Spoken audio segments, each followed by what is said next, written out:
Hello, my name is Zihan. This is a proposal for my short film exercise. It is on the topic of facing up fear, and it tells the story of a young woman who confronts her fear of motherhood. Fear is a complex sentiment. I think all profound fear begins with a sense of enigma, of which we can never grasp, no matter how long we committed ourselves into deciphering. And motherhood can be fearful because exactly it is too an enigma. Pregnancy is an enigma. Just imagine the strangeness of any infant's face upon seeing it for the first time.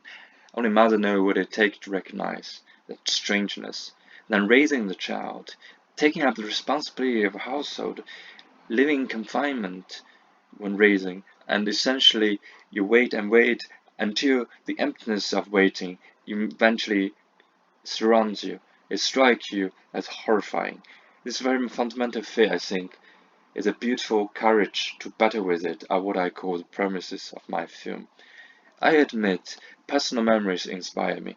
Personality of my mother, how she coped with her transition, and how her kind of private history is visually embedded within a larger picture, social reality of China in the beginning of 21st century, time of spiritual turmoil really, consequences fast marketization and modernization, disoriented and vacuum people from all walks of life, farmers, businessmen, office workers, all gathered under the cult-like Qigong movement.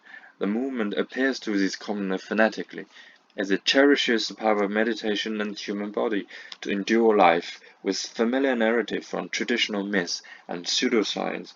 I would argue that this narrative of endurance resembles what motherhood requires a mother to sacrifice herself.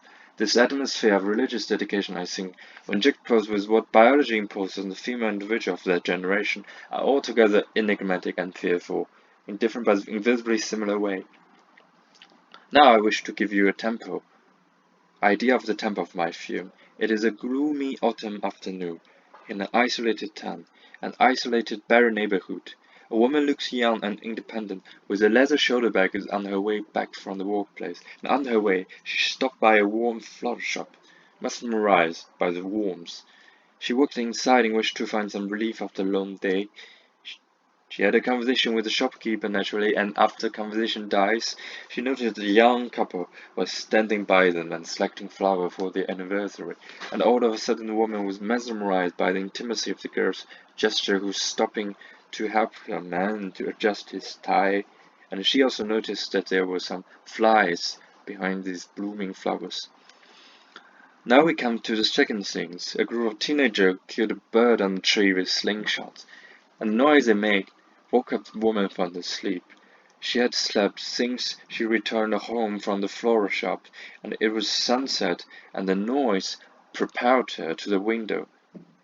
This is a point of no return because from the window in front of her flat she would witness a death-like man dressed in a dark wool coat deserts a child on the bamboo tree, and after he disappears the woman is lured to approach the tree. Once she lifts the child in the cradle with her twiggy arms, standing in the field echoed with rude cries. She silently would admit to the fate of mothering. And now the audience is invited to take a leap into the third scene as the echoing cries lingers and lingers until the meaningless noise of household electricity replaces it. It is rather dim room now, with only a glimpse of light from the doorstep. The mother is wakened from the noise by the noise from the lamp on the desk. Illuminated by the warm light of microwave forgotten to be closed, she picks up a needle and some knits which she used.